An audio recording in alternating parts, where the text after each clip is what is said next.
Hello बच्चों। बच्चों question आया था जेईई मेंस 2026 में 2 अप्रैल को।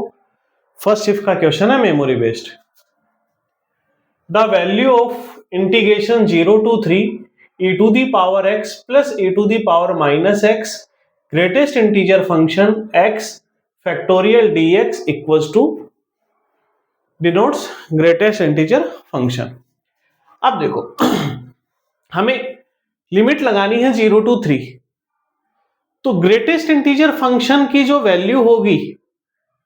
वो इस लिमिट में कहां से कहां तक क्या होगी। अब देखो 0 to 1 तक देखा जाए, 0 to 1 तक ग्रेटेस्ट इंटीजर फंक्शन की जो वैल्यू होगी वो होगी 0।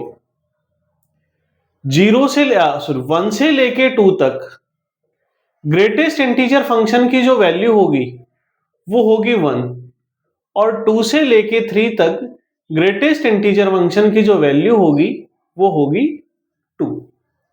और हमें ग्रेटेस्ट इंटीजर फंक्शन की जो वैल्यू आती है उसका फैक्टोरियल भी निकालना है, मींस मुझे इसका फैक्टोरियल भी निकालना है। तो 0 का फैक्टोरियल कितना बनेगा 1, 1 का फैक्टोरियल भी 1 और 2 का फैक्टोरियल 2। इट मींस 0 से लेके 2 तक इस ग्रेटेस्ट इंटीजर फंक्शन की वैल्यू चेंज नहीं हो रही, दोनों जगह 1 आ रही है। तो ये ब्रेक किस टाइप से हो जाएगा, 0 to 2 e to the power x plus e to the power minus x upon greatest integer function का फैक्टोरियल था, दोनों ही केस में 1 है, dx plus 2 to 3 e to the power x plus e to the power minus x upon greatest integer function का factorial 2dx। अब इस integration को solve करना है, तो देखो यहां पे e to the power x का होता है e to the power x और माइनस x का होगा e to the power minus x,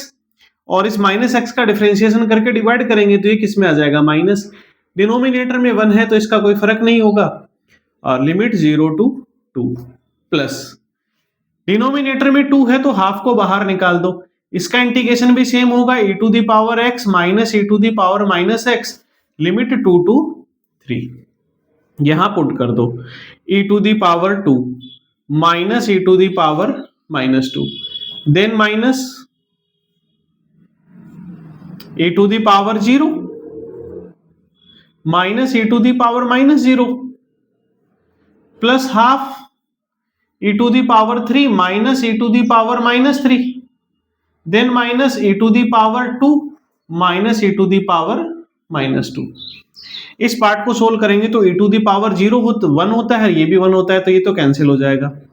यहां बचेगा e to the power 2 minus e to the power minus 2 plus